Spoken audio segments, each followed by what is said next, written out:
ইসলামের সন্তান দত্তক নেওয়া এবং তার সম্পদ লিখে দেওয়ার বিধান কি? খুব গুরুত্বপূর্ণ একটা বিষয়। সন্তান দত্তক নেওয়া জায়েজ আছে এ উদ্দেশ্যে যে আমার সন্তান নাই কিন্তু ওনার একটা সন্তান আছে, উনি গরিব মানুষ, তাহলে ওনার সন্তানটাকে আমি পেলে দিলাম, বা এই সন্তানে বাপ মারা গেছে আমি সন্তানটাকে পেলে দিলাম, এটা জায়েজ আছে। কিন্তু আমি যদি ওই সন্তানকে দত্তক নিয়া তাকে আমার ছেলে হিসাবে সমাজে পরিচিত করি, তার বাপের নাম ভুলাই দেই, এটা হারাম, এটা 2 নম্বরই। কোনদিন এক সন্তানকে তার জন্মদাতা বাপের পরিচয়, যারা সন্তান পালে পালক পুত্র রাখে এরা সবই 2 নম্বরই করে, ওর বাপের কথা ওরে ভুলাই দেয়, ওর মার কথা ওরে ভুলাই দেয়, ঠিক না ভাই? ঠিক।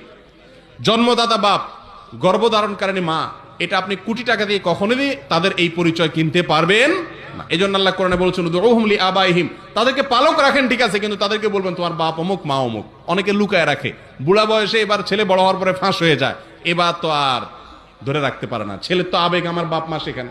কথা কি বুঝাতে পারছি?